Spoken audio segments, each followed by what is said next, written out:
Who do you think benefits from that environment on Sunday? Rory McIlroy with a 2-shot lead, Bryson DeChambeau trying to sort of relish the energy and the opportunity.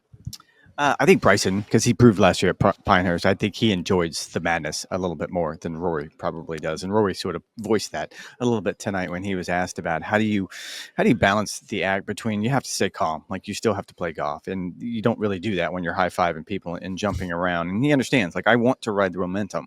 I love having the patrons behind me, but I have to find a balance. Bryson seems to come to that balance a little bit easier. I did want to ask, because you and I both were standing in the scoring area, essentially right behind the clubhouse, when both groups finished up. And when Rory finished up, it was a madhouse. I mean, the crowd was going crazy.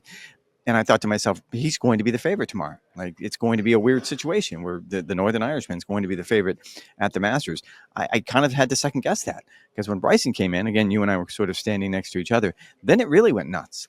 And I'm really curious to see what the dynamic's going to be like with the patrons, almost as much as I am between the players. Yeah, I think the energy is going to be off the charts.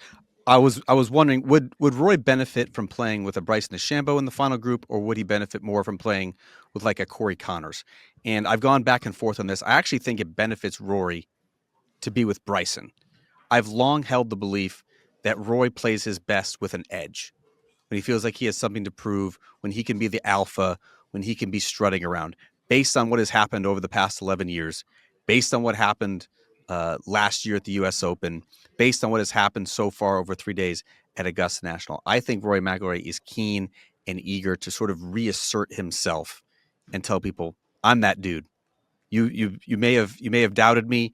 There may be some skeptics about my closing ability. I am that dude, and I'm going to prove it. He can have the fan support. He can have the theatrics. It certainly seems a little bit contrived at times what Bryson is trying to do to rile up the crowd. I think Rory is going to have, as our friend Paul McGinley says, the pointy elbows and sort of edge out in front and make sure that this is Rory's show on Sunday. I'll add to that. You're right. If you make it between Corey Connors and Bryson DeChambeau, he's going to pick Bryson DeChambeau. I thought you were going to say Bryson DeChambeau and Shane Lowry. He would pick Shane Lowry 10 out of 10 times. But yes, I agree with you. Yeah.